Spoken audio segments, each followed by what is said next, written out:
वह किस तरह का राक्षस है। 3। अपनी आध्यात्मिक शक्ति के बिना वान टेन को लगा कि हरे रंग के नक्षत्रों में कुछ कमी है। उसने अपने आत्मिक नक्षत्र को नियंत्रित किया और आध्यात्मिक शक्ति के 3 टुकड़े निकाले। चूषण बल ने तुरंत ही तीनों तारों को 3 वायु नक्षत्रों में खींच लिया। आध्यात्मिक शक्ति वायु नक्षत्रों के केंद्र में स्थित ब्लैक होल में गहराई तक उतर गई। यह एकत्रित होकर तेजी से घूमने लगी और केंद्र में विलीन हो गई। चर्चा। तीनों वायु नक्षत्र एक साथ कांप उठे। तीनों हवाएं उनका हिस्सा बन गई थीं। हालांकि प्रत्येक नक्षत्र में आध्यात्मिक शक्ति का केवल एक छोटा सा अंश ही गया था, लेकिन यह एक दिव्य क्षेत्र की आध्यात्मिक शक्ति थी। यह अन्य नक्षत्रों के साथ विलीन हो चुकी आध्यात्मिक शक्ति से कहीं अधिक शक्तिशाली थी। पवन नक्षत्रों के जन्म के बाद शून्यता का समुद्र पुनः शांत हो गया। हवा के नक्षत्रों ने एक हल्की हरी चमक छोड़ी जब वे शून्यता के समुद्र के ऊपर तैर रहे थे। अन्य बल नक्षत्रों के साथ दोस्ती कर रहे थे। वे एक दूसरे के चारों ओर घूमते और घूमते थे, जैसे कि 3 बच्चे शरारती बच्चों के झुंड की देखभाल में मस्ती कर रहे हों। उसी समय वायु नक्षत्रों से एक अजीब उतार चढ़ाव फैलकर वान टेन के अंगों में विलीन हो गया। जीवन की शक्ति। पब फ्यूचर द्वारा विज्ञापन। जैसे जैसे यह उसके पूरे शरीर में फैलता गया, वान टेन के शरीर में बदलाव आने लगा। उसके खून, मांसपेशियों, हड्डियों और अंगों की गुणवत्ता में उछाल आया। यहां तक कि उसकी कोशिकाएं भी बदल रही थीं। उसका भौतिक शरीर और भी अधिक परिपूर्ण हो गया। यह पहली बार नहीं था जब वान टिंग ने इस तरह के बदलाव का अनुभव किया था। वह कुल 7 बार इस बदलाव से गुजरा था। उसके भौतिक शरीर की पूर्णता एक दिव्य चरण वाले मार्शल योद्धा से भी बढ़कर थी। कोई भी साधारण योद्धा ग्रहीय अवस्था पर पहुंचने के बाद 7 परिवर्तनों का अनुभव करने के बारे में सोचने का साहस नहीं करेगा। इस दृष्टिकोण से आप वान टेन को अब एक सामान्य व्यक्ति नहीं मान सकते। वह एक राक्षस था। सफलता प्राप्त करने के बाद वान टेन ने अपनी आंखें खोली। उसकी नजर की गहराई में एक हरे रंग की चमक चमक उठी, जबकि उसके शरीर के चारों ओर एक शक्तिशाली उतार चढ़ाव दिखाई दिया। राउंड बॉल ने वान टेन के बदलाव को तुरंत महसूस कर लिया क्योंकि वह उसके ठीक बगल में था। उसने आश्चर्य से अपनी आंखें चौड़ी कर लीं। मेरे बारे में क्या? वान टेन अच्छे मूड में था। आभासी ब्रह्मांड की अपनी पहली यात्रा के दौरान उसे बहुत बड़ा लाभ हुआ था। वह भाग्यशाली था। क्या यह हवा का बल था जो मैंने अभी महसूस किया? तुम आगे बढ़ गए। राउंड बॉल को यकीन नहीं हुआ। वान टेन ने उसके हाव भाव देखे और जोर से हंस पड़े। वह किस तरह का राक्षस है? राउंड बॉल अपने आप में बड़बड़ाता रहा। वान टेन की प्रतिक्रिया से यह पुष्टि हो सकती थी कि उनकी वायु शक्ति ग्रहीय स्तर तक आगे बढ़ चुकी थी। पब फ्यूचर द्वारा विज्ञापन। और यह सब आभासी ब्रह्मांड की एक ही यात्रा के बाद हुआ। क्या वह एक बग था? वान टेन ने राउंड बॉल के आश्चर्य को अनदेखा किया और अपनी लूट की गिनती जारी रखी। बल विशेषताओं के अलावा उनकी सम्राट स्तरीय पवन प्रतिभा भी 4800 अंकों से बढ़ गई। यह एक महान सुधार था।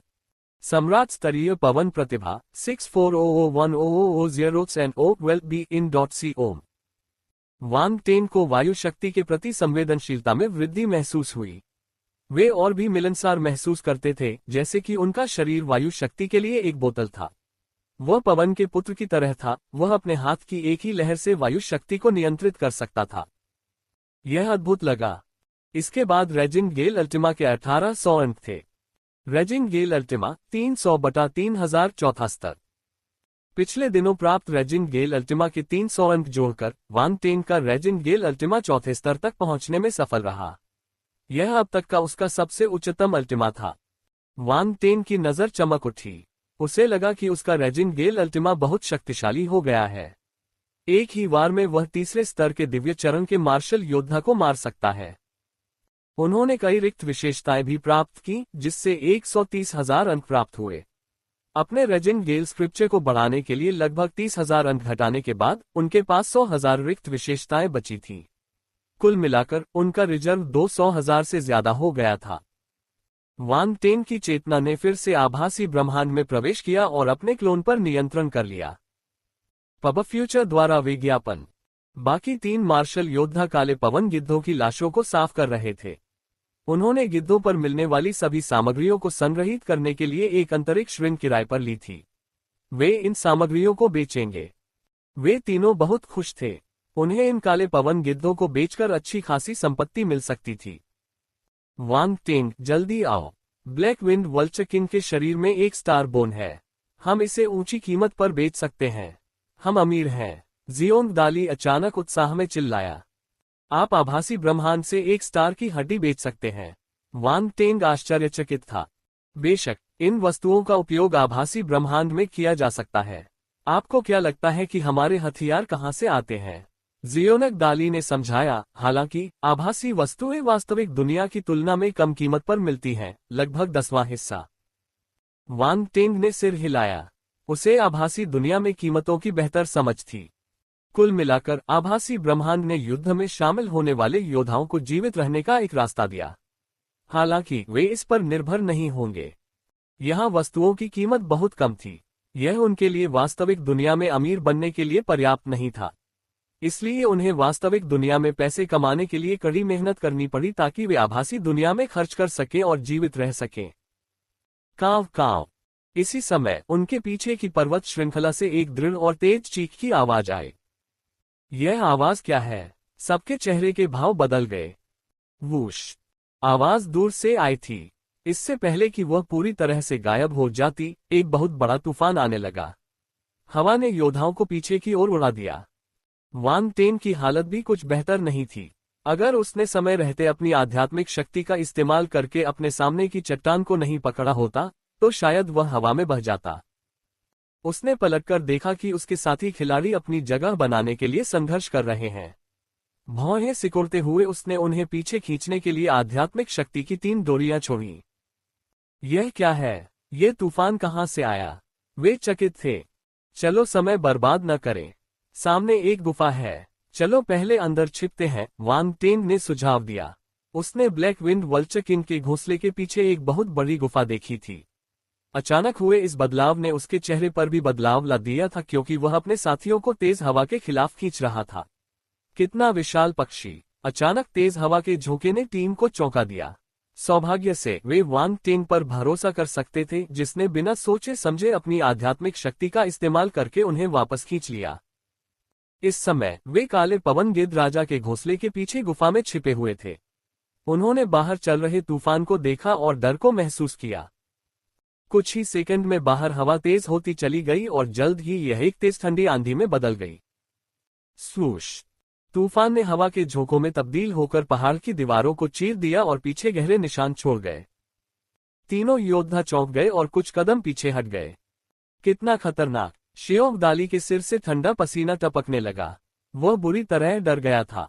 कुछ हवा के ब्लेड अभी अभी उनके पास से गुजरे थे और लगभग उनकी नाक को काट गए थे। ये तूफान भयानक था। वे ग्रह स्तर के मार्शल योद्धा होने के बावजूद इसे कम आंकने की हिम्मत नहीं कर सके। ये तूफान बहुत तेज है। ब्रेके ने गहरी सांस ली और कहा, मैंने ब्लैक विंड पर्वतों में इतनी शक्तिशाली आंधी की मौजूदगी के बारे में कभी नहीं सुना। इस क्षेत्र में काली हवा भी इतनी डरावनी नहीं है। जियोंग दाली ने अपने माथे से ठंडा पसीना पोंछते हुए सख्त भाव से सिर हिलाया। अब हम क्या करें? हेस्टन ने पूछा। तीनों ने वांग टेन की ओर देखा। वह उनमें सबसे ताकतवर था। अगर उसने उनकी मदद नहीं की होती, तो वे अभी भी बाहर खड़े होते, अपने शरीर से उस अद्भुत तूफान का स्वागत करते और कुछ ही मिनटों में मांस के टुकड़ों में बदल जाते। फिर उन्हें आभासी ब्रह्मांड छोड़ने के लिए मजबूर होना पड़ता। चलो इंतजार करते हैं, वांग टेन ने शांति से उत्तर दिया। वह गुफा में पैर मोड़कर बैठ गया और प्रवेश द्वार से आकाश की ओर देखते हुए भौहें सिकोड़ ली। पब फ्यूचर द्वारा विज्ञापन। अभी अभी किस जानवर ने यह आवाज की? क्या यह इस तूफान के पीछे था? उसके मन में कई सवाल उठे। तीनों योद्धा भी उसकी प्रतिक्रिया देखकर शांत हो गए। उन्होंने एक दूसरे को देखा और उसकी नकल करते हुए चुपचाप तूफान के गायब होने का इंतजार करने लगे। हालांकि जीवन हमेशा अप्रत्याशित रहा है। तूफान गायब नहीं हुआ, इसके बजाय ये और भी शक्तिशाली होता गया। अगर कोई ध्यान से सुनता तो उसे हवा की कान फाड़ देने वाली चीखें सुनाई देती। कांव कांव। एक बार फिर वही चीख सुनाई दी। इस बार वह और भी पास थी। ऐसा लग रहा था कि वह उनके बिल्कुल पास ही है। चीख बहुत तेज और गहरी थी। ये हर किसी के कानों में चुभ गई। जियोंग दाली और उसके दोस्तों ने दर्दनाक भाव से तुरंत अपने कान बंद कर लिए। वांग टेन के चेहरे पर भाव बदल गए। उसने अपने कानों को ढकने के लिए अपनी शक्ति का इस्तेमाल किया ताकि उसके कान के पर्दे को चोट न लगे। तारा जानवरों की चीखें भयानक थीं, खासकर शक्तिशाली तारा जानवरों की। उनकी चीखें एक तरह का ध्वनि तरंग हमला थीं। अगर वे उन्हें हल्के में लेते तो मार्शल योद्धा अप्रत्याशित रूप से घायल हो सकते थे। वान टेंग ने अपना शरीर सीधा किया और प्रवेश द्वार के किनारे तक चला गया। उसने ऊपर देखा। तूफान ने तुरंत दिशा बदल ली, मानो उसे अपना लक्ष्य मिल गया हो। वान टेंग ने भौहें सिकोड़ी। उसने अपनी वायु शक्ति सक्रिय कर दी, लेकिन हवा के झोंकों से सीधे लड़ने के बजाय उसने धीरे से तूफान को दूर धकेल दिया। तूफान बिखरने लगा और दिशा बदलकर वान टेंग से दूर जाने लगा। ये पवन बल के बारे में उनकी नई समझ थी। हवा हमेशा बिना किसी खास दिशा के गतिमान रहती थी। कभी कभी उसे क्रूर बल का उपयोग करने की आवश्यकता नहीं होती थी। वह अपने इच्छित परिणाम प्राप्त करने के लिए हवा को निर्देशित कर सकता था। पब फ्यूचर द्वारा विज्ञापन। बेशक यह उसकी प्रतिभा से संबंधित था। उसकी सम्राट स्तर की पवन प्रतिभा में जबरदस्त सुधार हुआ था, इसलिए पवन बल के साथ उसका संबंध भी बहुत मजबूत हो गया था। बाकी 3 योद्धाओं ने वान टेंग के इर्द गिर्द एक हल्की हरी चमक देखी। फिर तूफान अपने आप ही उनसे दूर होने लगा। उनकी आंखें आश्चर्य से चौड़ी हो गईं। वे भी मार्शल योद्धा थे, लेकिन वान टेंग इतना प्रभावशाली क्यों था? हालांकि वे प्रवेश द्वार के करीब जाने की हिम्मत नहीं जुटा पाए, लेकिन वान टेंग वहां ऐसे खड़ा रहा जैसे उसे कोई परवाह ही न हो। यह अविश्वसनीय था। कांव कांव। स्पष्ट और तेज चीख ने फिर से आसपास के माहौल को हिलाकर रख दिया। इस बार वान टेंग को लगा कि आवाज उनके ठीक ऊपर थी। उसने आंखें सिकुड़कर इधर उधर देखा। जैसे ही आंधी चली, एक बड़ा हरा पक्षी बवंडर के साथ उसके ऊपर से उड़ रहा था। जब भी वह अपने विशाल पंख फड़फड़ाता तो एक तूफान उत्पन्न होता जो प्रचंड तूफान की तरह आकाश में फैल जाता। ये तो बहुत बड़ा पक्षी है, वान टेंग ने आश्चर्य से कहा। मौन। उसके 3 साथियों ने भी उस विशाल हरे पक्षी को देखा था और वे सदमे में थे। जब उन्होंने वान टेंग की बातें सुनी तो वे दंग रह गए। एक विशाल पक्षी, ये थोड़ा गलत लग रहा था। Ads by pub future. अचानक वान टेंग के चेहरे के भाव बदल गए। इस विशालकाय हरे पक्षी के प्रकट होने के बाद उसके चारों ओर की वायुसेना नियंत्रण से बाहर हो गई और उसकी आज्ञाओं को सुनना बंद कर दिया। वे स्वचालित रूप से पक्षी की ओर बढ़ गए। वान टेंग ने आकाश में उड़ते पक्षी को गंभीरता से देखा। आश्चर्यचकित होकर उसने शक्तिशाली तूफान का विरोध करने के लिए अपनी सभी बुनियादी 5 तत्व शक्तियों को छोड़ दिया। हवा की ताकत को हरी चिड़िया ने छीन लिया था, इसलिए वह अब इसका इस्तेमाल तूफान को प्रभावित करने के लिए नहीं कर सकता था। लेकिन वह हार नहीं मानना चाहता था। उसने हरी चिड़िया के मुंह से भोजन छीनकर पूरे इलाके में हवा की ताकत को प्रभावित करने की कोशिश की। दरअसल उसे इतना गंभीर होने की जरूरत नहीं थी क्योंकि वह आभासी दुनिया में था, लेकिन अगर यह वास्तविक जीवन में हुआ तो क्या होगा? क्या उसे मरने का इंतजार करना चाहिए? जब ऐसा हुआ तो खुद को खतरे में डालने के बजाय आभासी ब्रह्मांड को प्रशिक्षण स्थल के रूप में क्यों न उपयोग किया जाए? वान टेंग ने अपनी पवन प्रतिभा का पूरा इस्तेमाल करके आखिरकार पवन शक्ति का आभास पा लिया। उसने तुरंत उसे अपने लिए पकड़ लिया। उसे नहीं पता था कि हरी चिड़िया ने उसकी हरकत को उकसावे के तौर पर लिया है। उसने अपना सिर नीचे किया और अपनी नजर वान टेंग पर टिका दी।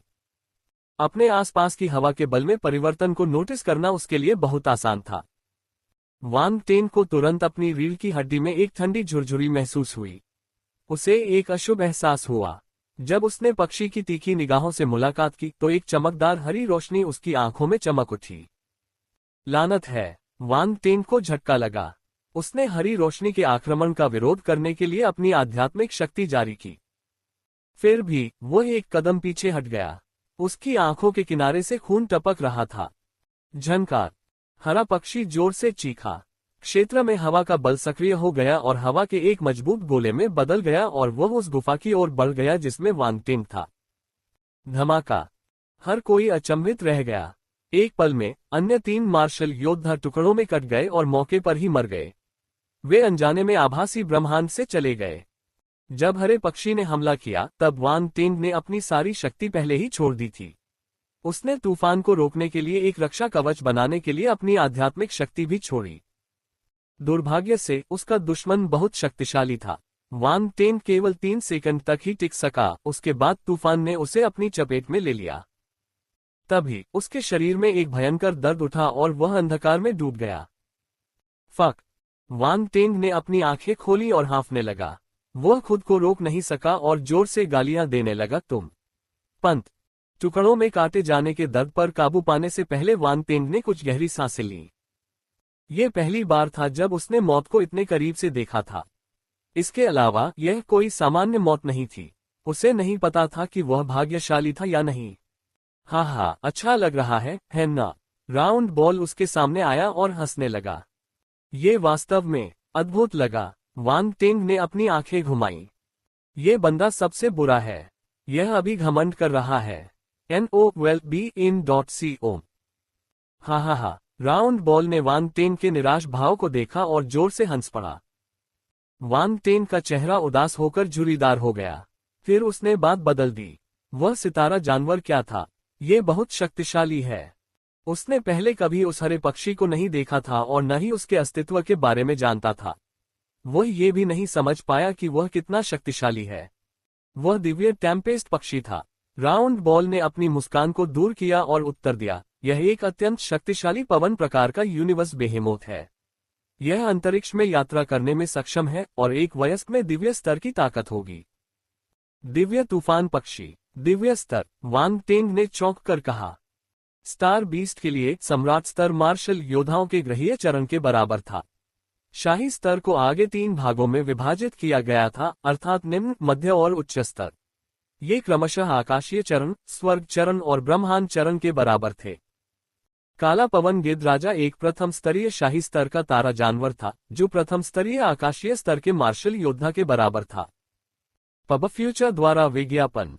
दिव्य स्तर के तारा जानवर ब्रह्मांड स्तर के मार्शल योद्धाओं से अधिक शक्तिशाली थे। वे कम से कम ताकत में एक शाश्वत स्तर के मार्शल योद्धा के बराबर थे। उसने यह उम्मीद नहीं की थी कि वह हरा पक्षी शाश्वत मंच पर होगा। यह अविश्वसनीय था। इसमें कोई आश्चर्य नहीं कि यह इतना शक्तिशाली था। आप भाग्यशाली हैं कि आपको वास्तविक दुनिया में इसका सामना नहीं करना पड़ा। राउंड बॉल ने मजाक में कहा। अगर मैं वास्तविकता में इसका सामना करता तो मैं भाग जाता। मैं मौत को क्यों बुलाऊंगा? वांग टेंग को पता था कि राउंड बॉल किस बारे में बात कर रहा था और उसने अपना सिर हिलाया। फिर वह फिर से हंसा। लेकिन जियोंग दाली और बाकी सभी का दुखद अंत हुआ। वे तुरंत मर गए और उन्हें आभासी ब्रह्मांड छोड़ने के लिए मजबूर होना पड़ा।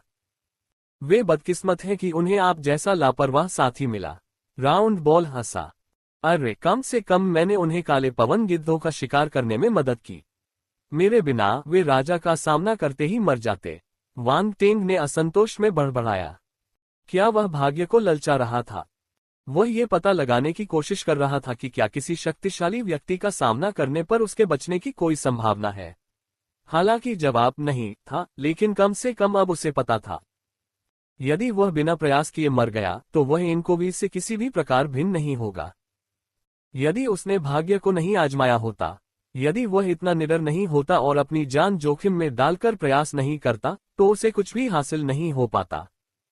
वांग टेंग के चेहरे पर मुस्कान आ गई जब उसने उन विशेष बुलबुलों के बारे में सोचा जो दिव्य तूफान पक्षी के उस पर हमला करने पर गिरे थे। वह विशेषता बुलबुले एकत्र करने में एक पेशेवर था। पब फ्यूचर द्वारा विज्ञापन। भले ही वह मौत के कगार पर हो, फिर भी वह अधिक बुलबुले चुनने का अवसर तलाश लेगा। नक्षत्र बल पवन तारांकन 28000। दिव्य स्तर की पवन प्रतिभा 10। टेम्पेस्ट डोमेन तारांकन 50। वांग टेंग की आंखें उत्साह से चमक उठीं। हालांकि वहां केवल 3 विशेषता बुलबुले थे, लेकिन जब उसने अंदर की सामग्री देखी तो वह बहुत खुश हुआ। नक्षत्र पवन बल के 28,000 अंकों ने उन्हें ग्रहीय चरण के चौथे स्तर तक आगे बढ़ने की अनुमति दी। नक्षत्र वायु बल 600/40,000 ग्रहीय चरण चतुर्थ स्तर। वांग टेंग को यह देखकर आश्चर्य हुआ कि उसकी वायुसेना इतनी तेजी से आगे बढ़ गई थी। हालांकि ये वह चीज नहीं थी जिसने उसे सबसे ज्यादा खुश किया। यह अन्य 2 विशेषता बुलबुले थे। दिव्य स्तर की पवन प्रतिभा। जैसे ही गुण बुलबुला वांग टेंग के शरीर में विलीन हुआ, उसने अपनी प्रतिभा में एक अविश्वसनीय परिवर्तन महसूस किया।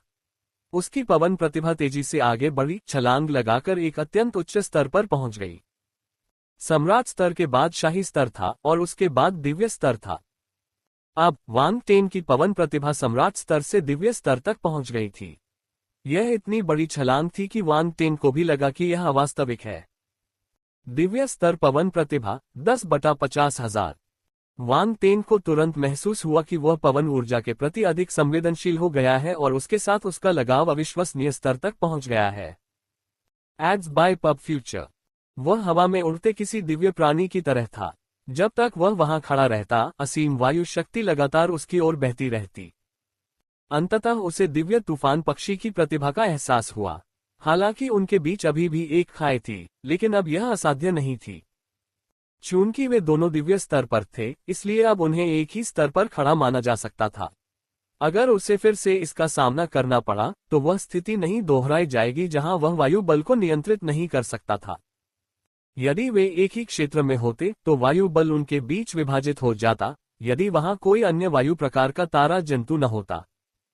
दिव्य टेम्पेस्ट बर्ड लगभग 70% वायु बल को नियंत्रित करेगा, जबकि वह शेष 30% को नियंत्रित करेगा। वांग टेंग ने खुद को नियंत्रित करने से पहले दिव्य स्तर की पवन प्रतिभा के रोमांच में खुद को डुबो दिया। वह एक भीड़भाड़ वाली जगह पर था और यह उस तरह की प्रतिभा को प्रदर्शित करने के लिए सही जगह नहीं थी। हालांकि राउंड बॉल ने इस भयानक परिवर्तन को नोटिस किया था और वह अचंभित था। तुम। वह और कुछ नहीं कह सका। आप इतने उत्साहित क्यों हैं? वांग टेंग ने पूछा। राउंड बॉल ने गहरी सांस ली और खुद को शांत करने के लिए मजबूर किया, फिर पूछा, वह क्या था? सारी हवा की ताकत तुम्हारी ओर बह रही थी। ऐसा लग रहा था जैसे हवा की ताकत तुम्हें अपने राजा की तरह पूज रही हो। क्या ऐसा था? मुझे इसका एहसास क्यों नहीं हुआ? वांग टेंग ने बेवकूफ बनने का नाटक किया। अज्ञानता का दिखावा मत करो। मैंने ऐसा सिर्फ अनंत चरण के मार्शल योद्धाओं के साथ होते देखा है। ये घटना सिर्फ दिव्य स्तर की प्रतिभाओं के साथ ही होती है। राउंड बॉल उन्माद में था क्योंकि वह वांग टेंग की ओर झुका और सीधे उसकी आंखों में देखने लगा। वह इतना हैरान था कि उसे यकीन ही नहीं हो रहा था कि उसने अभी क्या देखा है। अगर वह इतना करीब नहीं होता, तो वह इसे भ्रम समझकर खारिज कर देता। दिव्य स्तर की प्रतिभा। जिस किसी के पास भी दिव्य स्तर की प्रतिभा थी, उसके लिए शाश्वत स्तर तक या उससे भी उच्च स्तर तक आगे बढ़ने की संभावना थी। वांग टेंग में वास्तव में ऐसी प्रतिभा थी, लेकिन ये पहले क्यों नहीं दिखा? क्या वह इसे छिपा रहा था, या फिर उसने किसी ऐसे मौके से, जिसके बारे में उसे पता नहीं था, अपनी प्रतिभा को दिव्य स्तर तक बढ़ा लिया था?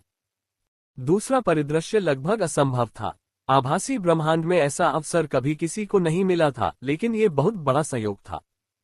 जैसे ही दिव्य स्तर की प्रतिभा वाला दिव्य तूफानी पक्षी प्रकट हुआ, वांग टेंग को दिव्य स्तर की प्रतिभा प्राप्त हुई। ये दोनों के बीच संबंध कैसे नहीं बना सकता था? ओह, तुम मेरे पास दिव्य स्तर की प्रतिभा है। कोई आश्चर्य नहीं कि मैंने हमेशा सोचा कि मैं एक प्रतिभाशाली व्यक्ति हूँ। मैं बहुत प्रतिभाशाली हूँ। वांग टेंग ने खिलवाड़ करना शुरू कर दिया। उसने ऐसा अभिनय किया जैसे कि उसके पास शुरू से ही यह प्रतिभा थी और उसे नहीं पता था कि यह कितने उच्च स्तर की है। गोल गेंद जीवन भाग्य को ललचाने के बारे में है। राउंड बॉल को वांग टेंग की बातों पर बिल्कुल भी यकीन नहीं हुआ। वह उसके साथ कुछ समय तक बातचीत कर चुकी थी, इसलिए वह उसके व्यक्तित्व को जानती थी। वह झूठ से भरा हुआ था और लोमड़ी की तरह धूर्त था।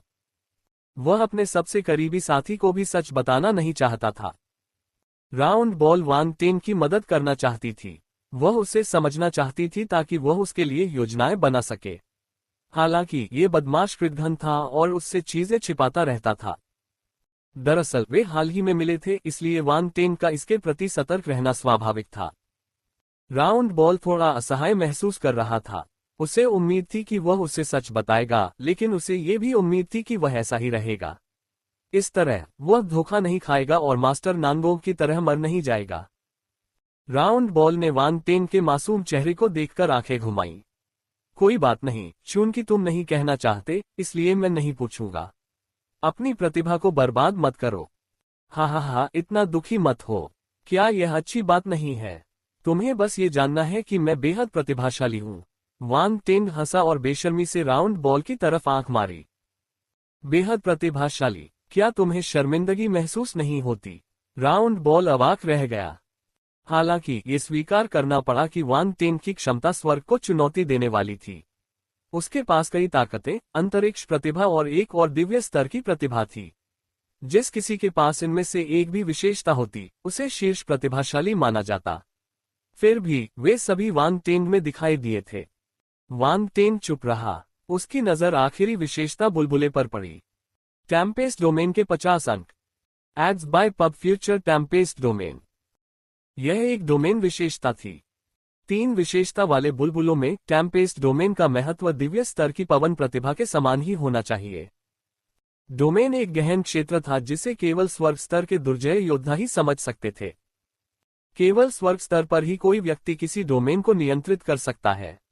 वास्तव में स्वर्ग स्तर का मार्शल योद्धा बनने के लिए न्यूनतम मानदंड एक डोमेन हासिल करना था। यदि ऐसा नहीं होता तो स्वर्ग मंच का मार्शल योद्धा ब्रह्मांड मंच के मार्शल योद्धाओं से केवल आधा कदम अधिक शक्तिशाली होता। कुछ प्रतिभाशाली ब्रह्मांड मंच के मार्शल योद्धा इस बाधा को पार कर सकते हैं और स्वर्ग मंच के मार्शल योद्धाओं को मार सकते हैं। लेकिन अगर वे किसी क्षेत्र को प्रबुद्ध कर दें तो सब कुछ अलग हो जाएगा। स्वर्ग स्तर के योद्धा के पास एक डोमेन था जो कि बहुत शक्तिशाली था। वे ब्रह्मांड स्तर के योद्धा को पूरी तरह से दबा सकते थे। वे अपने डोमेन पर राज करते थे और उसमें किसी की भी जान ले सकते थे। स्वर्ग स्तर के मार्शल योद्धाओं के बीच लड़ाई मुख्य रूप से डोमेन के टकराव पर निर्भर करती थी। जिसके पास अधिक शक्तिशाली डोमेन होता था उसे पूर्ण लाभ होता था। वान टेंग ने एक डोमेन तब हासिल किया जब वह ग्रहीय अवस्था में ही था। यह अविश्वसनीय था। चूंकि उसके पास एक डोमेन था, इसलिए जब वह भविष्य में स्वर्ग के चरण में आगे बढ़ेगा तो वह निश्चित रूप से उसी चरण में दूसरों की तुलना में अधिक शक्तिशाली होगा। भले ही वह स्वर्ग के चरण तक न पहुंचे, लेकिन उसे अपने डोमेन की मदद से स्वर्ग चरण के मार्शल योद्धाओं से युद्ध करने का मौका मिल सकता है। यही कारण था कि वान टेंग इतना उत्साहित था। वह अचानक दिव्य टेम्पेस्ट पक्षी को धन्यवाद देना चाहता था। अगर वह उस पक्षी से नहीं मिला होता तो उसे ये सभी अद्भुत गुण नहीं मिल पाते। उस पक्षी के लिए डोमेन बस एक आसान कौशल था जिसे वह किसी भी समय निष्पादित कर सकता था। शायद उसे लगा कि वान टेंग को गर्व होना चाहिए क्योंकि वह उसे अपने टेम्पेस्ट डोमेन का उपयोग करने में कामयाब रहा था। लेकिन उसके लिए ये टेम्पेस्ट डोमेन बहुत महत्वपूर्ण था। ग्रहीय अवस्था, आकाशीय अवस्था और ब्रह्मांड अवस्था में टेम्पेस्ट डोमेन उसका तुरुप का पत्ता हो सकता है। इस दृष्टि से देखें तो दिव्य तूफानी पक्षी से मिलना उनकी सौभाग्यपूर्ण मुलाकात थी। राउंड बॉल के अनुसार चाहे वह वास्तविक दुनिया हो या आभासी ब्रह्मांड, दिव्य टेम्पेस्ट बर्ड जैसा तारा जानवर मिलना दुर्लभ था। बेशक वान टेंग को दिव्य तूफान पक्षी को चुनौती देने के लिए खुद को धन्यवाद देना चाहिए। अगर उसने हार स्वीकार करने के लिए तैयार न होने के कारण उसे चुनौती नहीं दी होती तो दिव्य तूफान पक्षी को यह नहीं लगता कि वह उसे उकसा रहा है। वह बस उड़ जाता और वह इन विशेषताओं को इकट्ठा नहीं कर पाता। संक्षेप में, जीवन का अर्थ मृत्यु को चुनौती देना है। इस समय टेम्पेस्ट डोमेन विशेषता बुलबुला वान टेंग के दिमाग में विलीन हो गया और विभिन्न छवियों में बदल गया। एक विशाल हरा पक्षी हवा में उड़ रहा था और उसके चारों ओर हवाएं चल रही थीं। हवा की तीव्रता अलग अलग थी। कुछ हवा के झोंके थे जबकि कुछ बवंडर की तरह थे। हालांकि उनकी तीव्रता अलग अलग हो सकती है, लेकिन वे सभी हवाएं ही थीं। वे इस क्षेत्र में एकत्र हुए और हवाओं और तूफानों से भरा एक क्षेत्र बना। ये टेम्पेस्ट डोमेन था। हरा पक्षी इस क्षेत्र में सभी हवाओं को नियंत्रित कर सकता था, उन्हें अपने ब्लेड, तलवार और किसी भी तरह के हथियार में बदल सकता था। ये सभी दुश्मनों को नष्ट कर सकता था। वान टेंग को ज्ञान की प्राप्ति हो गई थी। उसने तुरंत टेम्पेस्ट डोमेन को समझ लिया। हालांकि उसके टेम्पेस्ट डोमेन की सीमा सीमित थी। यह उसके अंकों से संबंधित था। Tempest domain 55 metre NO wellbeacon.co ads by pub future. Wang Teng ने अपने गुण पैनल को देखा। टेम्पेस्ट डोमेन के 50 अंक उसकी सीमा को केवल 5 मीटर तक सीमित रखते थे। ये दूरी छोटी लग सकती है, लेकिन कोई भी उसके 5 मीटर के दायरे में नहीं आ सकेगा। वान टेंग ने मुस्कुराना बंद कर दिया। अपनी उपलब्धियों को गिनने के बाद वह खड़ा हुआ और आसमान की ओर देखने लगा। बाहर अभी भी अंधेरा था। नंबर 4 डिफेंस प्लेनेट पर रात दिन से ज्यादा लंबी थी। ये समझ में आता था कि अभी भी रात क्यों थी। वान टेंग साधना के लिए अपने बिस्तर पर वापस जाने के लिए तैयार था, तभी उसने अचानक जोरदार विस्फोटों की एक श्रृंखला सुनी। धमाका।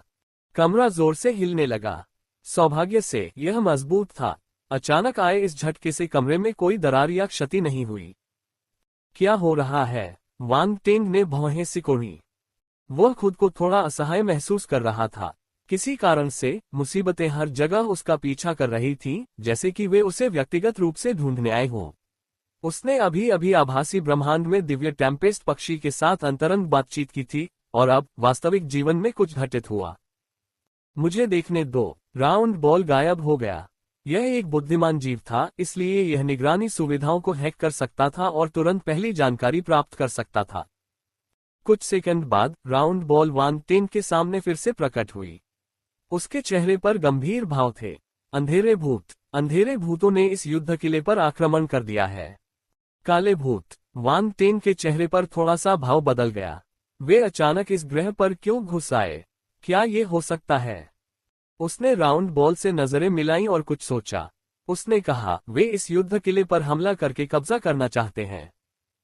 संयोगवश एक तेज आवाज में चेतावनी बज उठी। भयंकर सायरन की आवाज युद्ध के किले में फैल गई और हवा में लगातार गूंजती रही। Beep beep beep. अंधेरे भूतों का आक्रमण, अंधेरे भूतों का आक्रमण, अंधेरे भूतों का आक्रमण। सभी मार्शल योद्धाओं, कृपया अपने कोड रेड पदों पर आ जाओ और युद्ध के लिए तैयार हो जाओ। दोहराओ, अंधेरे प्रेत आक्रमण। सभी मार्शल योद्धाओं, कृपया अपने कोड रेड पोजीशन में आ जाओ और युद्ध के लिए तैयार हो जाओ। Boom boom. जैसे ही अलर्ट बजा, विभिन्न इमारतों से प्रकाश की किरणें फूट पड़ी। हवा में भयावह बल के उतार चढ़ाव फैल गए। एक क्षण में ही युद्ध छिड़ गया। वांग टेंग अपने कमरे से बाहर निकला और आसमान की ओर देखा। अपनी आध्यात्मिक दृष्टि को सक्रिय करते हुए उसने बहुत मोटी काली शक्ति की कुछ गेंदें देखी। वे आसमान में लटके छोटे काले सूरज की तरह थे, जो बुरी और अराजक आभा बिखेर रहे थे। मानव मार्शल योद्धा चमकदार रोशनी की गेंदों में बदल गए और रोशनी की काली गेंदों से टकरा गए। विस्फोट हुए। सचमुच वहां काले भूत प्रेत थे। वहां 10 से अधिक शैतान राजा और लगभग 5 या 6 शैतान राजा हैं। वांग टेंग गंभीर हो गया। वह जानता था कि आक्रमणकारी कितने शक्तिशाली थे। शैतान राजा ग्रहीय स्तर के युद्ध योद्धाओं के समान थे, जबकि शैतान राजा आकाशीय स्तर के युद्ध योद्धाओं के समान थे। धमाका।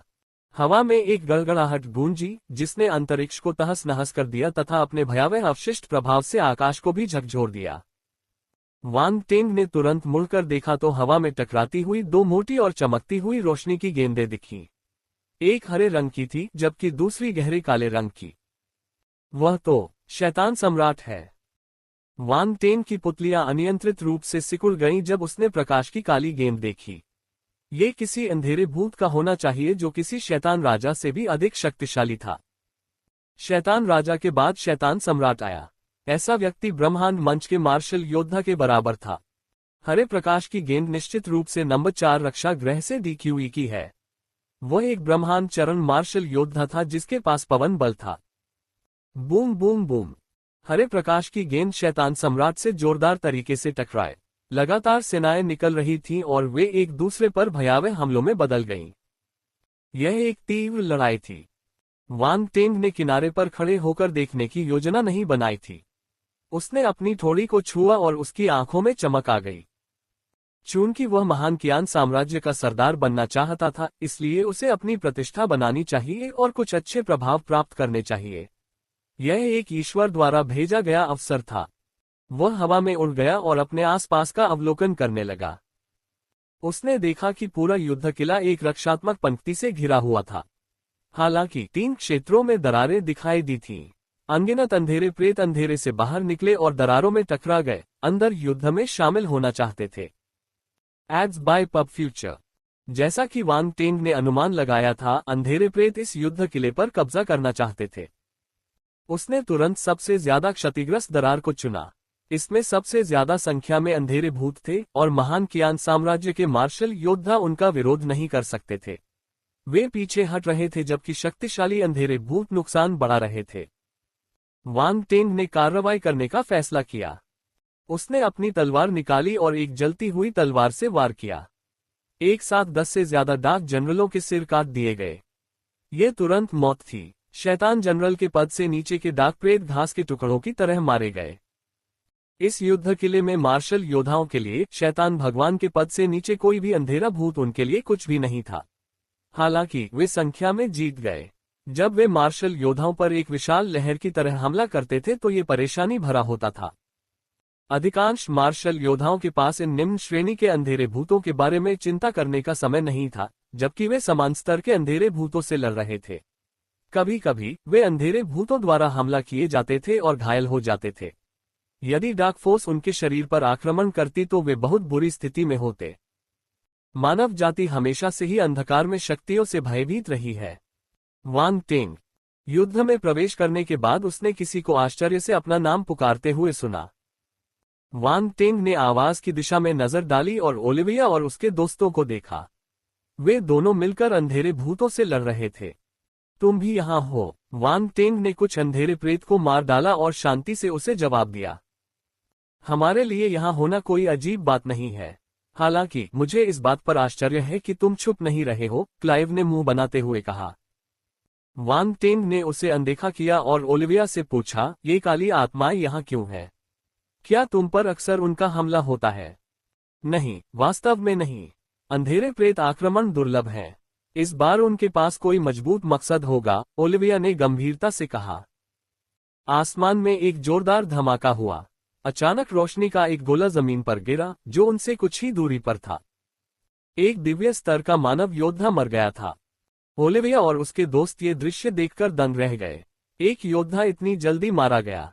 ये काली छायाएं आश्चर्यजनक रूप से शक्तिशाली थीं। अंधेरे प्रेत कैसे अंदर घुस आए? क्या हमारा गश्ती दल इतना कमजोर है? वांग टिंग ने बोलने से पहले प्रकाश की गेंद पर नजर डाली। ओलिविया और उसके दोस्त ये देखकर अवाक रह गए कि वह कितना शांत था। उसके पास शिकायत करने का भी साहस था। कितना निर्दयी आदमी है। ओलिविया ने भौहें सिकोड़ते हुए जवाब दिया। कड़ी गश्त और निरीक्षण के बावजूद वे फिर भी अंदर घुसने में कामयाब रहे। इसका मतलब है कि आप लोगों ने ये काम ठीक से नहीं किया, वांग टिंग ने शिकायत जारी रखी। ओलिविया और उसके दोस्त जवाब देना चाहते थे। अचानक उनके चेहरे के भाव बदल गए और वे चौंक कर चिल्लाने लगे, सावधान! हाँ, तुमने मेरे सामने अपनी हिफाजत कम करने की हिम्मत कैसे की? क्या तुम मरने के लिए इतने उत्सुक हो? वांग टिंग के पीछे ठंडी और शैतानी हंसी की गूंज गूंजी। स्वूश! इसके साथ ही एक तेज और काला पंजा वांग टिंग के शरीर को चीरता हुआ आया। Ads by pub future. Olivia और उसके दोस्त हैरान थे। उनकी आंखों में डर था। जब वे बातचीत कर रहे थे तो अपनी आंखों के सामने किसी को मरते हुए देखना डरावना होगा। नहीं, रुको। लेकिन जल्द ही उन्हें एक समस्या का पता चला। वांग टिंग के कटे हुए शरीर से खून नहीं निकला। इसके बजाय यह विकृत हो गया और धीरे धीरे खत्म हो गया। एक शैतान राजा चुपचाप वांग टिंग के पीछे आ गया था। उसी ने उस पर हमला किया था, लेकिन वांग टिंग की गायब होती हुई आकृति को देखकर वह दंग रह गया। तुम कहाँ देख रहे हो? शैतान राजा के पीछे से वांग टिंग की शांत आवाज सुनाई दी। कब? शैतान राजा हैरान रह गया। वह तुरंत आगे की ओर भागा। धमाका! एक भयानक मुट्ठी की आभा फूटी और सीधे शैतान राजा की पीठ पर जा गिरी। वह दर्द से चीख उठा और रेत के थैले की तरह पीछे की ओर उड़ गया। वांग टिंग ने अपनी कलाई घुमाई और कहा, क्या तुम एक विशालकाय प्रेत हो? वास्तव में तुम्हारी चमड़ी बहुत मोटी है। तुम्हें मुक्का मारने से मेरा हाथ थोड़ा दुख रहा है। ओलिविया और बाकी लोग उसे अचंभित होकर देख रहे थे। उन्हें समझ नहीं आ रहा था कि उन्हें क्या कहना चाहिए। स्वूश! वांग टिंग ने उन पर नजर डाली और दूसरे हाथ से अपनी तलवार बाहर फेंकी। उसने उन सभी अंधेरे भूतों की जान ले ली जो उनके इर्द गिर्द इकट्ठे हो गए थे। तुम वहां क्यों खड़े हो? क्या तुम मरना चाहते हो? ओलिविया और बाकी लोगों को होश आ गया। उन्होंने अपने दिलों में हैरानी दबा ली और अंधेरे भूतों से लड़ने लगे। गर्जन! विशालकाय शैतान राजा मरा नहीं। उसने गुस्से में दहाड़ लगाए और तेजी से फैलने लगा, 6 मीटर तक बढ़ गया। उसके शरीर पर काले काले रंग के पैटर्न थे। परिवर्तन के बाद वह वांग टिंग की ओर दौड़ा। क्या तुम मुझसे आकार में प्रतिस्पर्धा करने की कोशिश कर रहे हो? वांग टिंग के होठों के किनारे पर एक तिरस्कारपूर्ण मुस्कान दिखाई दी। चुंबकीय सार का हृदय। वांग टिंग के अंतरिक्ष खंड में बहुत सी धातुएं जमा थीं। जब उसने उन्हें बाहर निकाला तो वे उसके शरीर के चारों ओर इकट्ठा होने लगी। उसका आकार फैल गया और लगभग 10 मीटर ऊंचे धातु के विशालकाय में बदल गया। Heart of magnetic essence sand control talent, heart of झोंज्ञान और मैग्नेटिक फिजिक का संयोजन था। मैग्नेटिक फिजिक धातुओं को आकर्षित कर सकता था। इस प्रकार हॉट ऑफ मैग्नेटिक एसेंस में धातुओं को आकर्षित करने की क्षमता भी थी। 6 मीटर लंबा विशालकाय शैतान राजा जब वान टेन के सामने पहुंचा तो वह घबरा गया। 10 मीटर लंबे धातु के विशालकाय ने अपनी विशाल मुट्ठी को भयानक बल से नीचे गिराया। यह उल्कापिंड की तरह नीचे गिरा। गर्जन। विशालकाय शैतान राजा ने उग्रता से चिल्लाकर ये दिखाया कि वह डरा हुआ नहीं है। उसने अपनी मुट्ठी उठाए और धातु के विशालकाय के मुके का स्वागत किया। चरम सीमा की ताकत। Ads by pub future. विशाल शैतान राजा के पास भी अल्टिमा की ताकत थी। वान टेन की मुट्ठी पर अल्टिमा की उसी ताकत को महसूस करते हुए उसने बिना किसी हिचकिचाहट के अपने कौशल का इस्तेमाल किया और पूरी ताकत से मुक्का मारा। धमाका। दोनों मुट्ठियां टकराईं, एक ऊपर और एक नीचे। अल्टिमा की शक्ति का तीसरा स्तर। प्रश्नवाचक चिन्ह। वान टेन ने आंखें सिकोड़ी। उसने अपने प्रतिद्वंद्वी की शक्ति का दबाव महसूस किया और कुछ कदम पीछे हट गया। विशालकाय शैतान राजा ने उपहास किया। वह जमीन पर उतरा और वान टेन का पीछा करते हुए एक और मुक्का मारने के लिए अपनी मुट्ठी फिर से उठाए। तुम मुझे मजबूर कर रहे हो। वान टेन ने उसे घूर कर देखा। उसने अपनी ताकत के चरम में खाली विशेषताएं जोड़ दी। अल्टिमा की दूसरी स्तर की ताकत तुरंत आसमान छू गई। 17,000 खाली विशेषताओं को खर्च करने के बाद वह चौथे स्तर तक पहुंचने में कामयाब रहा। अल्टिमा की ताकत 1300 चौथा स्तर। धमाका। वान टेन ने बिना किसी हिचकिचाहट के विशालकाय शैतान राजा का मुक्का झेल लिया। धमाका। जब दोनों मुट्ठियां आपस में टकराईं तो शैतान राजा के शरीर पर मकड़ी के जाले जैसी दरारें दिखाई देने लगीं। दरारें टूट गईं और अगले ही पल विशालकाय शैतान राजा सिकुड़ गया। ये कैसे संभव है? विशाल शैतान राजा के चेहरे पर एक बड़ा बदलाव आया। उसने उम्मीद नहीं की थी कि वान टेन की ताकत अचानक इतनी भयावह हो जाएगी। उसने अपना सिर उठाया और उस विशालकाय व्यक्ति के धातु जैसे चेहरे पर एक ठंडी मुस्कुराहट देखी। Boom boom boom. वान टेन ने फिर से अपनी मुट्ठी घुमाई और बिजली की गति से घूंसे बरसाए। वे तोप की तरह नीचे गिरे। हर घूंसे में अल्टिमा की ताकत समाहित थी। विशालकाय शैतान राजा ने अपनी चरम शक्ति का पूरा प्रयोग किया और वान टेन के हमले का प्रतिरोध किया। उसका चेहरा धीरे धीरे बदसूरत होता गया। जल्द ही वह नुकसान में आ गया। वह मुकों के हमले का सामना नहीं कर सका। वान टेन के मुकों ने उसकी रक्षा को तोड़ दिया और उसके विशाल शरीर पर जा गिरे। नोव L B J N N. गर्जन। विशालकाय भूतों के शरीर मजबूत और सख्त थे। उनकी मांसपेशियां इतनी मजबूत और उभरी हुई थीं मानो वे स्टील की बनी हो। फिर भी वान टेन के हिंसक मुखों के कारण उसकी त्वचा पर भयानक दरारें दिखाई देने लगीं। दरारों से खून रिसने लगा और उसका पूरा शरीर भीग गया। वह अनिच्छा और घबराहट से भरकर जोर से दहाड़ा। इस मानव मार्शल योद्धा ने उनकी उम्मीदों को पार कर दिया था। मर जाओ, वान टेन ने शांति से कहा। उसकी आवाज में निर्दयता भरी हुई थी। विशालकाय शैतान राजा हैरान रह गया। वह पीछे हटना चाहता था। अब उसका लड़ने का कोई इरादा नहीं था और वह भागने की कोशिश में पीछे हटने लगा। धमाका। वान टेन ने अपना शरीर बिजली की तरह हिलाया। विशालकाय शैतान राजा ने डर के मारे अपनी आत्मा लगभग खो दी। वान टेन ने उसे पकड़ लिया और अपनी मुट्ठी बाहर फेंकी। अल्टिमा की चौथी स्तरीय शक्ति टूटे हुए बांध से पानी की तरह फूट पड़ी। मुट्ठी की चमक की किरण में एकत्रित होकर उसने उसे बाहर फेंका। विशालकाय शैतान राजा दर्द से चिल्लाया और वहीं पर फट पड़ा। कुछ दूरी पर ओलिविया और उसके दोस्त दंग रह गए। बहुत अचानक है टिल्ड वन कितना हिंसक। ओलिविया, क्लाइव और युवा लोगों के रोंगटे खड़े हो गए। एक विशालकाय काले प्रेत को, जो अपने मजबूत और कठोर शरीर के लिए जाना जाता था, वान टेन ने पीट पीट कर मार डाला। यह आदमी डरावना था। वह एक हिंसक आदमी था।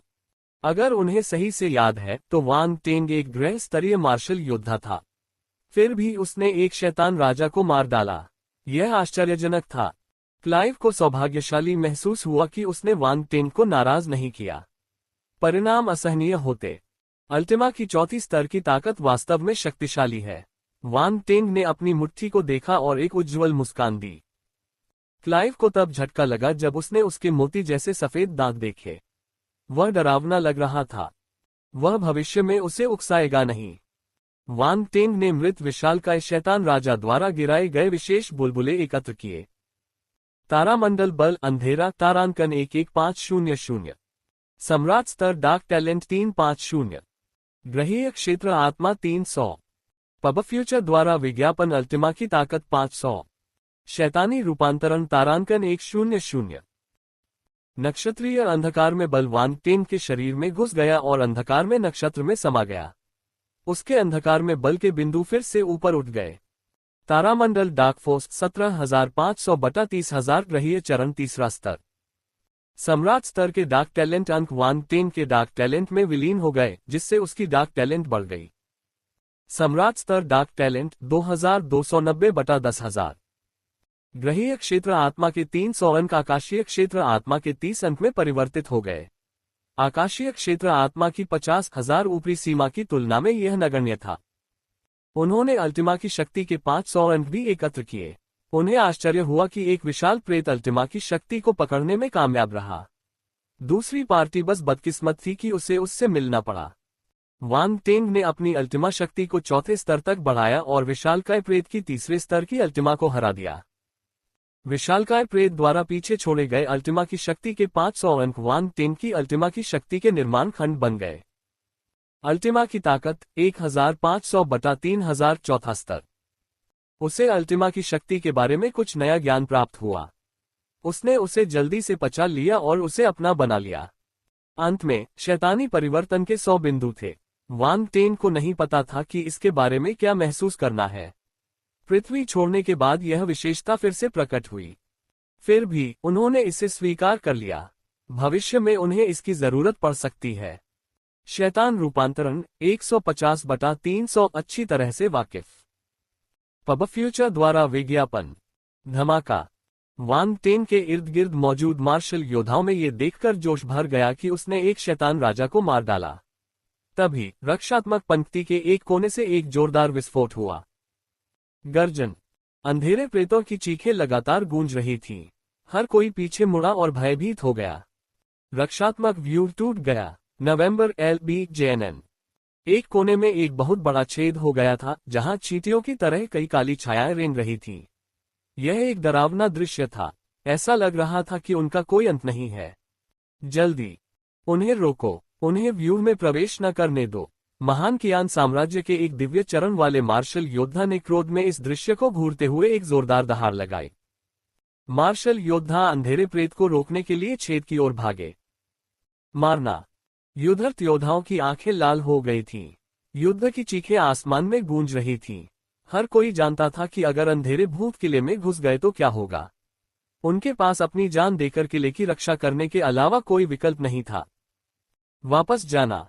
युद्ध किले के भीतर भारी हथियारों का इस्तेमाल आखिरकार किया गया। बल प्रकाश की गेंदों में इकट्ठा हो गया और छेद की ओर बढ़ गया। हथियारों का प्रभाव बहुत बड़े क्षेत्र में था, जिससे अंधेरे भूतों का पूरा क्षेत्र साफ हो गया। धमाका। धमाका। Check out our recommendations curated just for you. Check out our recommendations curated just for your discovery feed. Pub future द्वारा विज्ञापन। फोर्स बॉल अंधेरे भूतों के बीच फट गई। ये निम्न श्रेणी के अंधेरे भूत ऐसे हमले का सामना नहीं कर सकते थे। उनके शरीर टुकड़े टुकड़े हो गए, काला खून और टूटे हुए अंग जमीन पर बिखर गए। इसकी रक्षा करो, इसकी रक्षा करो। युद्धरत योद्धा जोर जोर से चिल्ला रहे थे और घायल अंधेरे भूतों की ओर बढ़ रहे थे। इन निम्न श्रेणी के अंधेरे प्रेतों का अपना कोई दिमाग नहीं था। उनमें से एक समूह के मरने के बाद भी वे निर्भय होकर आगे बढ़ते रहे। चलो चलें और मदद करें। ओलिविया ने भौहें सिकोड़ते हुए अपने दोस्तों को बुलाया। वान टेंग उनसे कहीं ज्यादा तेज था। समूह से आगे निकलकर छेद के ऊपर पहुंच गया। उसने अपना ब्लेड आसमान की ओर तान दिया। हवा में लहरें उछलने लगीं। हटो, वान टेंग चिल्लाया। नीचे खड़े योद्धाओं ने अपने पीछे ऊंची लहरें देखीं और आश्चर्यचकित होकर पीछे हट गए। वान टेंग ने अपनी तलवार नीचे गिरा दी। चरम सीमा हजारों टकराने वाली लहरें। धमाका। बल से बनी तरंगों की कई परतें जमीन पर गिरी, जिससे अधिकांश अंधेरे प्रेत बह गए और उन्हें मौके पर ही मौत के घाट उतार दिया। ओलिविया और उसके दोस्तों ने जब ये दृश्य देखा तो उनकी आवाज बंद हो गई। ये भयंकर हमला वान टेंग की शैली के अनुकूल था। अपनी दिशा बदलते हुए वे अन्य अंधेरे भूतों की ओर उड़ गए और उनसे लड़ना जारी रखा। वे सभी ग्रह अवस्था में पहुंच चुके थे, इसलिए वे कमजोर नहीं थे। जब वे अंधेरे भूतों के कुंड में घुसे तो वे हत्या करने वाली मशीनों की तरह थे। कई सिर तुरंत कट गए। बेशक अंधेरे प्रेत चुप नहीं बैठेंगे और ऐसा दोबारा नहीं होने देंगे। कुछ शैतान सरदारों ने जूम आउट किया और ओलिविया और उसके दोस्तों पर हमला कर दिया। Boom boom boom. यह एक बहुत ही घमासान युद्ध था। दोनों ही पक्ष ताकत में बराबर थे। वांग टेंग ने कोई समय बर्बाद नहीं किया। वह अंधेरे प्रेतों को मारता रहा और उसके शरीर में मौजूद काली शक्ति बिना रुके बढ़ती गई। ये ताजगी भरा अनुभव था। कुछ शक्तिशाली अंधेरे भूत प्रेत बाहर की सुरक्षा व्यवस्था पर हमला कर रहे थे। वे इसे पूरी तरह नष्ट करके किले में घुसना चाहते थे। बहुत अचानक है टिल्ड 2। उनके हमलों से सेना कांप उठी और स्थिति और खराब हो गई। रनमास्टर्स कहाँ हैं? जल्दी करो और सरणियों की मरम्मत करो। मार्शल योद्धाओं, रनमास्टर्स की रक्षा करो। युद्ध की गर्जना पूरे किले में फैल गई। रनमास्टर्स पहले ही क्षतिग्रस्त क्षेत्रों की ओर रवाना हो चुके थे और मरम्मत का काम शुरू कर दिया था। कई मार्शल योद्धाओं ने उन्हें सुरक्षा घेरे में घेर लिया था। वांग टेंग ने देखा कि हालांकि रनमास्टर चिंतित थे, लेकिन वे सरनी की मरम्मत करने में असमर्थ थे। दूसरी ओर अंधेरे प्रेत के विनाश की दर बढ़ रही थी। अगर ऐसा ही चलता रहा तो ये सरनी नष्ट हो जाएगी। वांग टेंग ने भौहें सिकोड़ी। वांग टेंग, जाओ और पहले उन्हें सरनी को स्थिर करने में मदद करो। राउंड बॉल की आवाज उसके सिर में गूंजी। यही उसकी योजना भी थी। उसने हिचकिचाना बंद कर दिया और उस जगह गया जहां पर सबसे ज्यादा नुकसान हुआ था। आसपास के योद्धा जब एक नए योद्धा को देखते थे तो वे सतर्क हो जाते थे और उस पर आक्रमण करने ही वाले थे। मैं तुम्हारे पक्ष में हूं, वांग टेंग ने कहा। आप कौन हैं? आसपास के मार्शल योद्धा युद्ध किले के रक्षक थे। वे वांग टेंग को नहीं पहचान पाए और स्वाभाविक रूप से उसे सावधानी से देखने लगे। नोव LBJNN। युद्ध में लोगों के रूप में खुद को छिपाने के लिए अंधेरे प्रेत आम बात थी।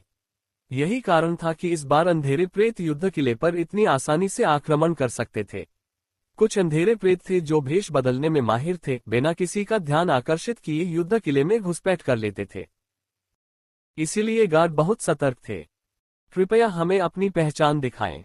एक गार्ड जो एक नेता की तरह दिख रहा था, उसने वांग टेंग को ठंडी निगाहों से देखा। उफ, मेरी कोई पहचान नहीं है। वांग टेंग ने अपना हाथ हिलाया। Ads by pub future. एक पल में सभी गार्डों ने अपने हथियार उठाए और वांग टेंग पर तान दिए। अगर उसने प्रतिरोध का कोई संकेत दिया तो वे उसे गोली मार देंगे।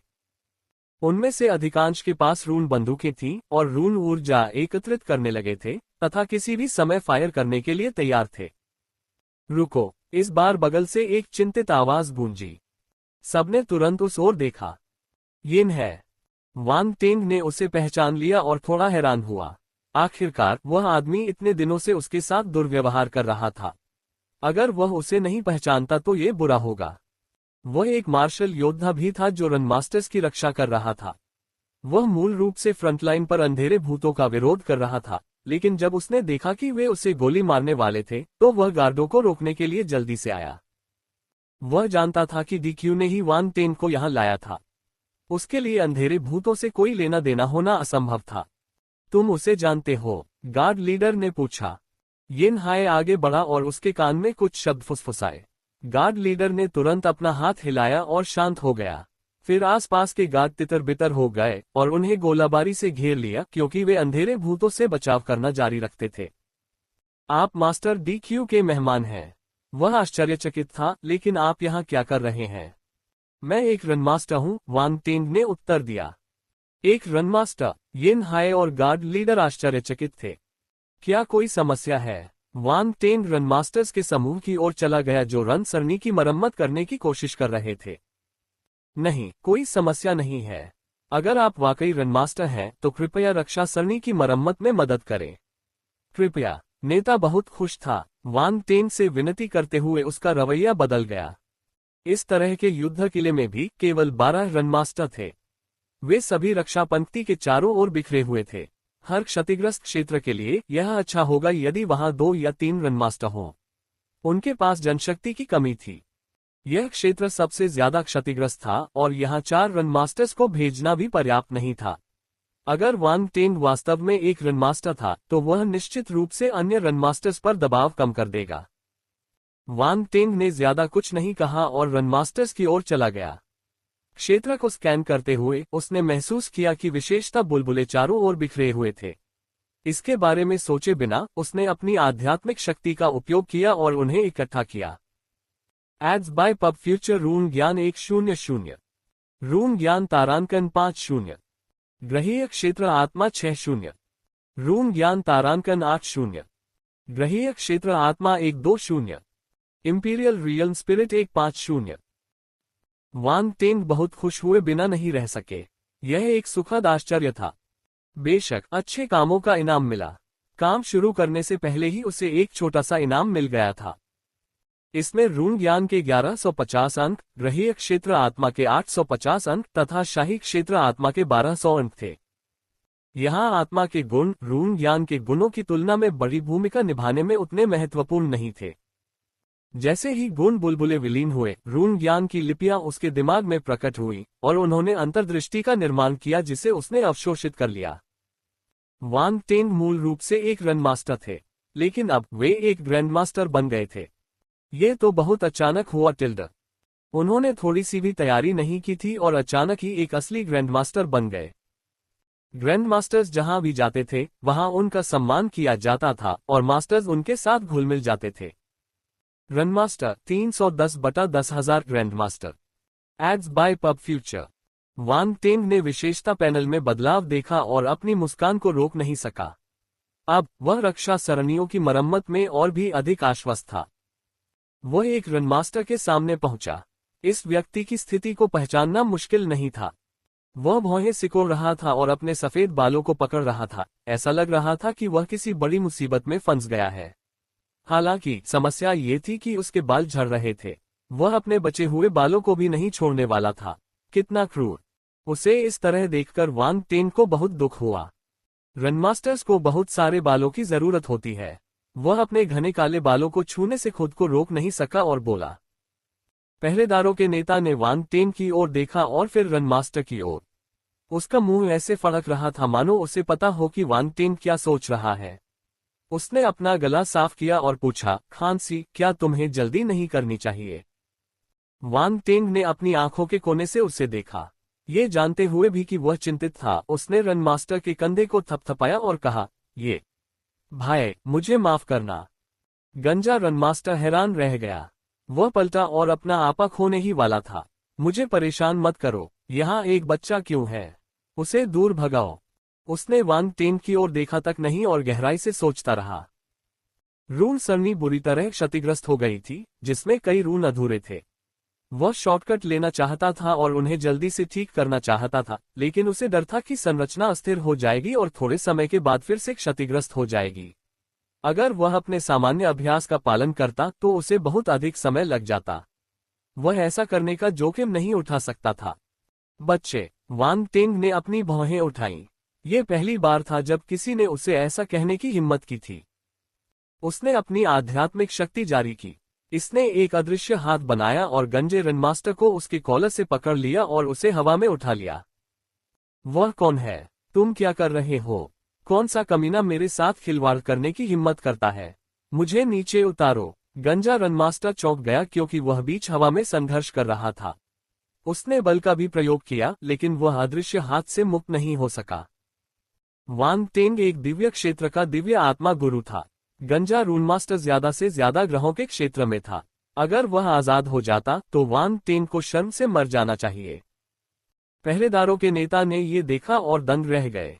फिर उन्होंने आश्चर्य से वांग टेंग की ओर देखा और हंसना चाहा। गंजा रनमास्टर एक कुत्ते की तरह लग रहा था जिसे पट्टे से बांधा गया हो। इतना भयंकर। हालांकि एक रनमास्टर को इस तरह हवा में लटकाया जाना अच्छा नहीं लग रहा था। वह वांग टेंग को मनाना चाहता था, लेकिन उसे एहसास हुआ कि वह पहले से ही गंजे रनमास्टर की जगह पर बैठा हुआ था। क्षतिग्रस्त रूनों पर एक पन्ना की लौ फैली हुई थी। क्षतिग्रस्त क्षेत्र असमान था, लेकिन पन्ना लौ के उच्च तापमान के कारण ये चिकना हो गया और शेष बचे रन भी मिटा दिए गए। वांग टेंग के दूसरे हाथ से एक चमकती हुई रोशनी निकल रही थी जब वह तेजी से रूनों को बुन रहा था और बना रहा था। कुछ ही क्षणों में क्षतिग्रस्त सरनी पूरी तरह से मरम्मत कर दी गई। ऐसा लग रहा था मानो इसे कभी नुकसान ही नहीं पहुंचा था। पहरेदारों के नेता ने आश्चर्य से अपनी आंखें चौड़ी कर लीं। गंजे रून मास्टर ने भी हिलना बंद कर दिया। वह मरम्मत किए गए रूनों और वान टेन को देखता रहा, जो पहले से ही दूसरे क्षेत्र की ओर जा रहा था। ये ध्यान न देते हुए कि उसे पकड़ने वाला अदृश्य हाथ गायब हो गया था, वह जमीन पर गिर गया। आह!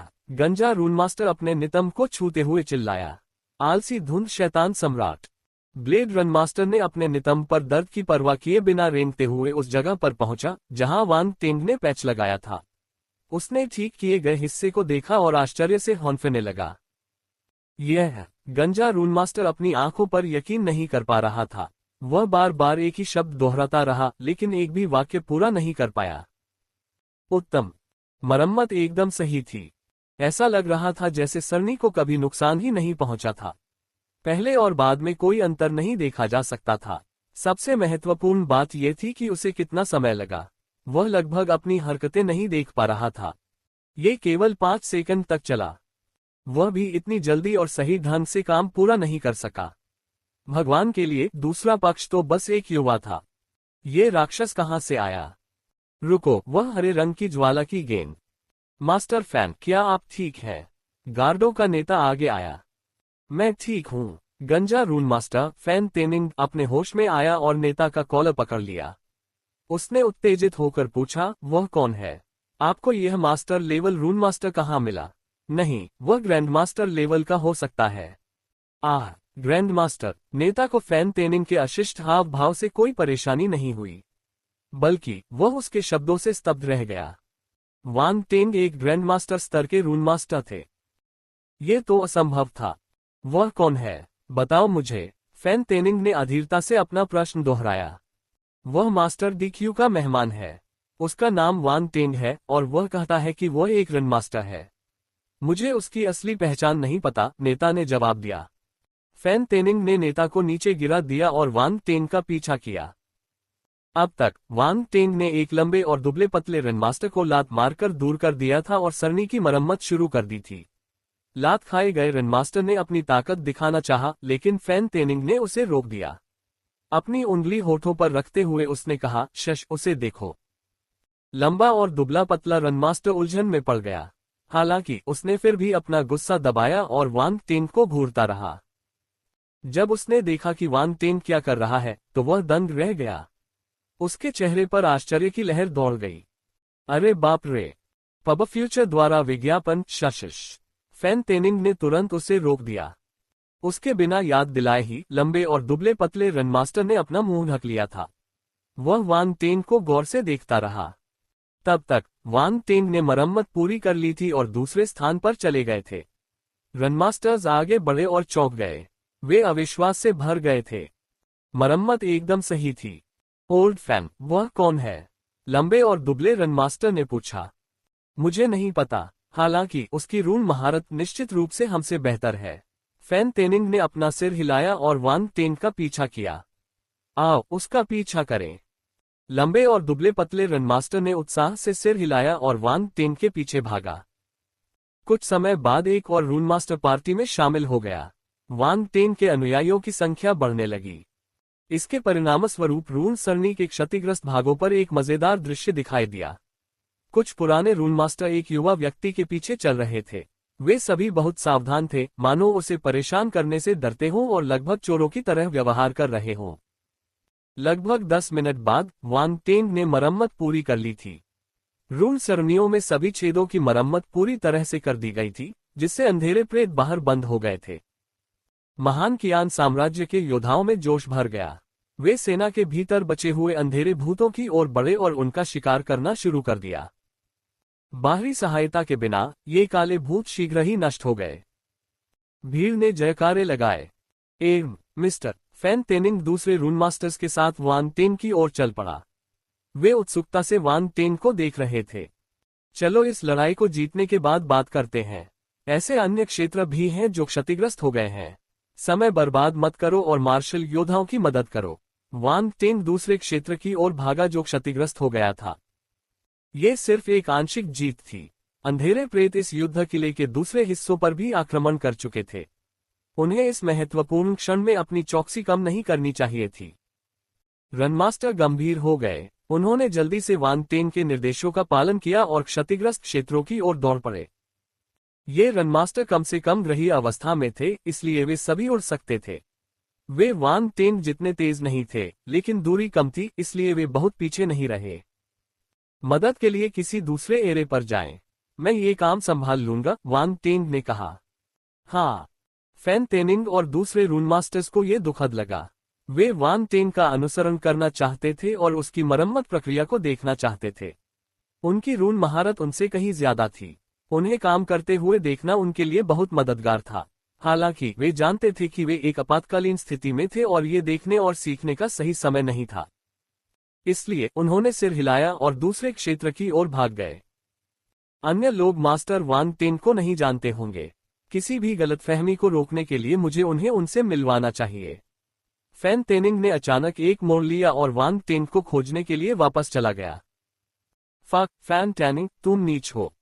पब फ्यूचर द्वारा विज्ञापन। रून मास्टर्स बहुत क्रोधित थे। वे इस मामले के बारे में न सोचने और फैन तेनिंग को उनसे आगे निकलने देने के लिए खुद पर क्रोधित थे। हालांकि फैन तेनिंग ने बहुत सी मुसीबतों से बचा लिया। वांग टेन को उन रून मास्टर्स की देखभाल करने की जरूरत नहीं थी जो बुरे स्वभाव के थे। जैसे जैसे उसने ज्यादा से ज्यादा सरणियों की मरम्मत की, युद्ध किले के चारों ओर सुरक्षा कवच मजबूत होता गया। अंधेरे प्रेत कोई भी खामी नहीं ढूंढ पाए। NOWELLBEIN.CO।